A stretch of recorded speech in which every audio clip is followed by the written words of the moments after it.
This is Marcus Washington from MTC Media Sports. You know all of our coverage. We're from college basketball to the NFL to boxing to Major League Baseball.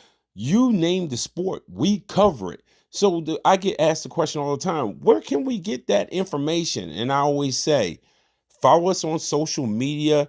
Here is our social media spots. It will point you to all of our information. And look, man, hit that subscribe button on YouTube. Hit that subscribe button on Substack. Give us a little love. We always appreciate all the feedback and support that you give us. This is Marcus Washington, MTC Media. So look, I have written a few times over the last few seasons about Daryl Morey and his time in Philadelphia. And of course, the Sixers have let him go. And so I've seen a lot of people, especially NBA media, they've gone on to social media and have, found every excuse to defend Daryl Morey. And this is where my corporate side comes out, especially in federal contracting. And so a lot of times with these things are comparable to that. What fans do not understand or do not accept about pro sports in particular is that they're not all the same.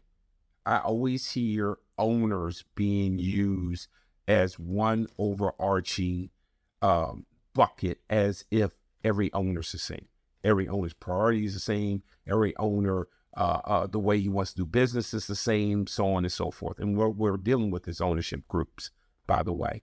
Big difference. This is the mom pop phase of sports ownership in every sport is pretty much done when you start talking about new owners. There are still some hanging on, the Browns and stuff like that. But for the most part, that era is over.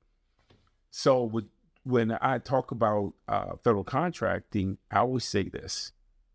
What's an executive is responsible for when he or she works for Lockheed Martin is not the same as an executive at a maybe small size or medium size company. Your budget's different. The philosophy is different. What the benchmarks of success are different. How it's measured is different. The reason why I compare this to the Daryl Morey thing is it's a lot of, well, this isn't his fault. This isn't his fault. He was hired. He knew a couple of things. One, you need to put together a roster that can work around Joel Embiid's injury history. Joel Embiid has been hurt since high school. So when you take a job with Joel Embiid, you can't sit around there and say, oh, but he's always hurt. When you took the job, that's part of the job, is how do you work around the frequent injuries? It would be different if he'd always been healthy, and then the last 2 or 3 years, he starts to get habitually hurt. That's completely different. This dude has been hurt literally his entire career. Yes. So you knew when you took that job, I have to have a roster that can sustain these time periods where I know I'm not going to have Joel. Okay? Second thing, you knew about the ownership group and how they want to work paying taxes or not paying the luxury tax. You knew that before you took the job. So that was also part of that job in Philadelphia. It was how to manage within the owner's prescribed budget. That's going to be different through every single ownership group. So how they manage it in Philadelphia might not be how they manage it in Los Angeles, which might not be how they manage it in Miami, which might not be how they manage it in New York. That's all part of it. So when you take the job, you're taking the job with the Philadelphia 76ers and how they do business. It's not the NBA. It's not the owners. You're taking the job with the Philadelphia 76ers. And what's their environment, what their circumstances, what's their budget, what's their philosophy. And you have to meet the benchmarks within that. And Daryl Morey obviously did not reach the benchmarks. We got to get over this whole thing that everything boils down to, well, I didn't think it was his fault. That has nothing to do with it.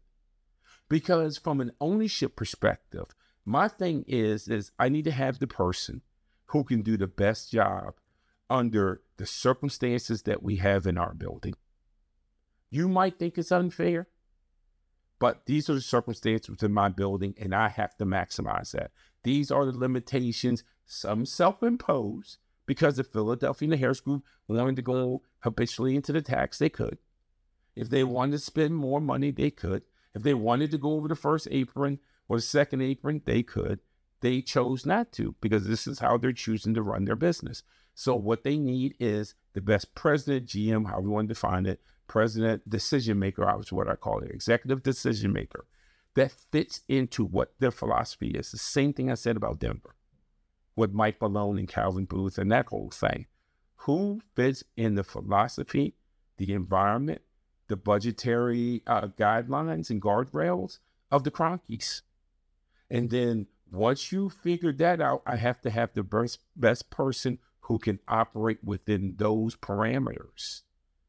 This is not about fault, not fault. It's about who is the best person that I can have that can operate within those parameters. And that's no different than Morey.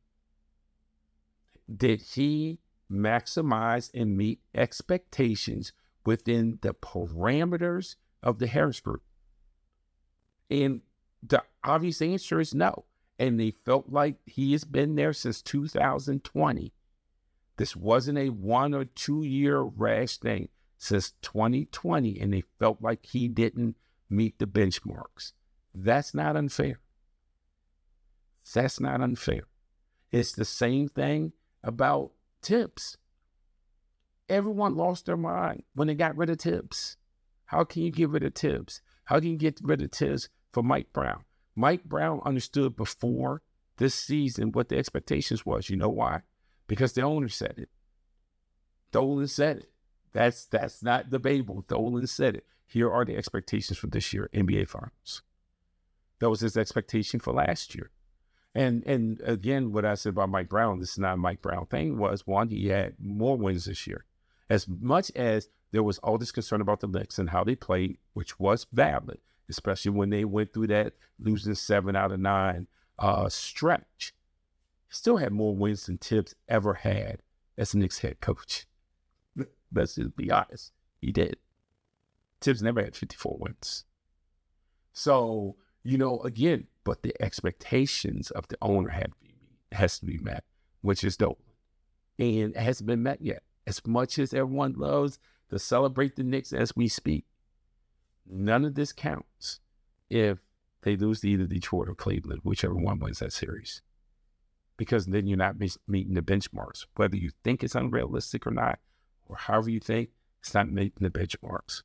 And going back to Daryl Morey, he had time and time again to meet the benchmarks of the organization. And he didn't meet them. And I don't think that's unfair.